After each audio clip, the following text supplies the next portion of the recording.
Hi, I'm Councillor Jim Hopkins and this is our third video on Three Water reforms. Thank you for watching.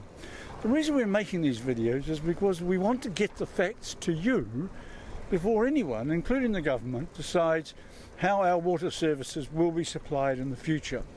This time we're looking at wastewater in the Waitaki district and how our wastewater services could be affected by the Three Waters reforms.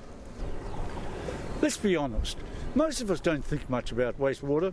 We flush the loo and bingo, problem solved, gone away.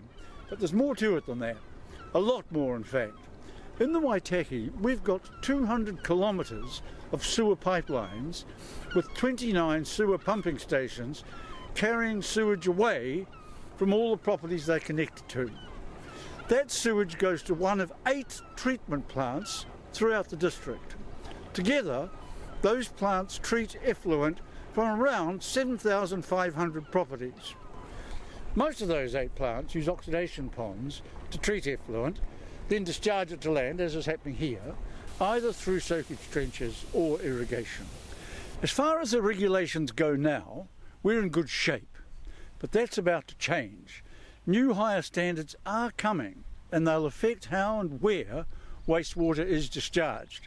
And those changes may not be far away, so we've got to start thinking about them now.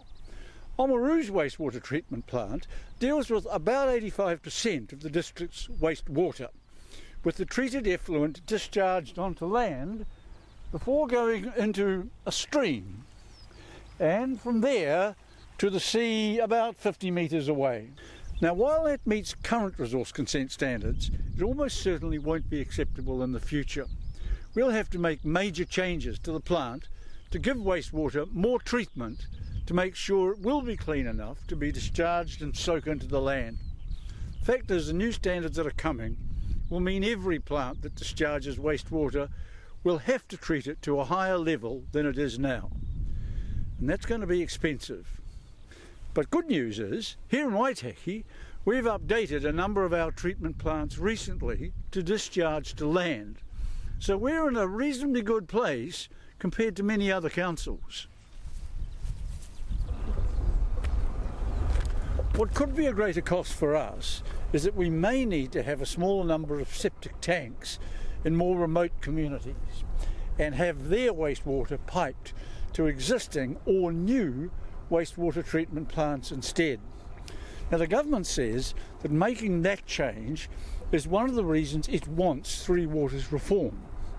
And if those higher standards do come in and septic tanks have to be replaced with pipelines and treatment plants, we won't have any choice about whether we do that or not.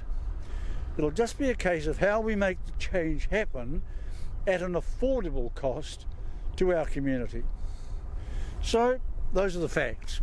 Higher standards are proposed as part of Three Waters reform, and this video has told you how they'll affect or could affect Waitaki's wastewater situation.